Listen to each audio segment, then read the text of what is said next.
சொல்றாங்க. கன்னியாகுமரியை தாண்டி கன்னியாகுமரியில் சுசீந்திரத்தில் ஒரு சுவாமி இப்படியான பூஜைகள் பண்றார். அவர் நாராயணியை தேவி நாராயணியும் பகலாதேவியை ஆவாகனம் பண்ணி பகலாதேவியை வச்சு பூஜை பண்றார். இது நாங்க போனதில்லை. இந்த பூஜை எங்க நடக்கிறதுன்னு அம்பாள்கிட்ட கேட்க சுசீந்திரத்துல நடக்குதுன்னு இவ எனக்கு சொல்ல நான் தெரிஞ்சுக்கிட்டேன். ஆக இங்க நடக்கிற பூஜைகள் எல்லாம் ஏதோ வந்தோம் பூ போட்டோம் பழம் வாங்கணும் போகக்கூடாது. அவ சக்தி சுரூபமா இருக்கிறார். தர்மத்தை காக்க வந்தவளையே போற்றி சொல்றோம்.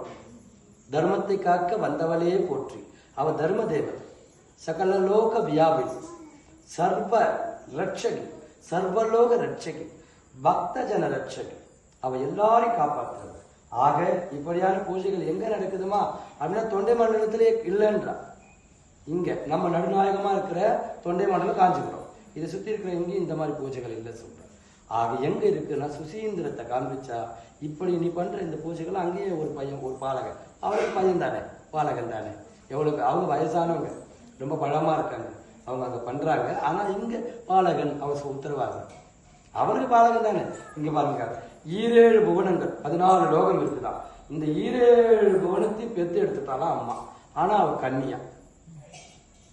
7 புவனங்கள் அந்த பகிரண்டம் அத்தனையும் இன்ற பெண்ணும் கன்னி என்ற மலைகள் பேசுகின்ற ஆனந்த ரூபமயிலாக விளங்கும் மகராஜ ராஜேஸ்வரி பகவதி ஸ்ரீதேவி செவிலிமேடு நாகதுர்க்கை அன்னை. ஆக எல்லாரும் ஆத்மார்த்தமா என்ன வேண்டுமோ வேண்டியதை கேளுங்க. 2 மாசம் 3 மாசம் அர்ச்சனைக்கெல்லாம் வந்துங்கிட்ட ஒண்ணு அதெல்லாம் ஒண்ணுமே கொடுக்கல, அதெல்லாம் ஒண்ணு வச்சுக்காது. நமக்கு தேவையானது கொடுத்துருவா. என்னமோ நம்ம கிட்ட என்னமோ இருக்கிறத சுத்தம் பண்ணிட்டு இருக்கா,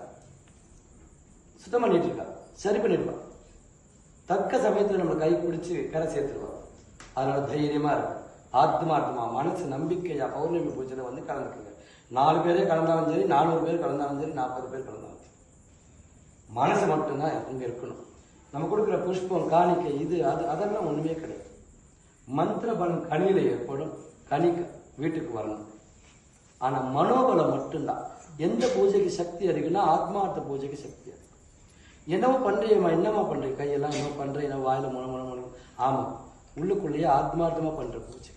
அவளுக்கு அபிஷேகம் பண்ணுவோம் ஆத்மார்த்தமா.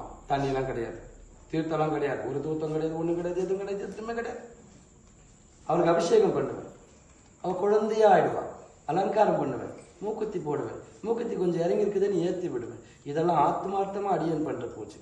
நான் பூஜை பண்ற பூஜை மட்டும் மேல ஒரு சிலையும் இல்லை, ஒன்னும் இல்லை. என்ன பண்றேன், இதுதான் பண்றேன். அவ வருவா நான் பார்த்தேன்னு சொல்றதுக்காக இல்லை இந்த ஸ்டோரி இல்லை. நீயும் பார்க்கணும். நான் பார்த்துட்டேன்றதை காண்பிச்சா குரு இல்லை. உன்னை நான் கொண்டு போய் காண்பிக்க வேண்டாம். நீ போற வழியை காண்பிச்சு நீ தான் கடவுளை பார்க்கணும். கடவுளை பார்க்க முடியுமா? பார்க்க முடியும். இறைவி இருக்கின்றார் அங்கிங்கினாதபடி எங்கும் நிறை பரம்பொருள் இறை. அவள் எங்க பார்த்தாலும் இருப்பான். அதனால ஆத்மார்த்தமா அம்பால அர்ச்சனை பண்ணுங்க. ஓம் சர்வஜ்ஞ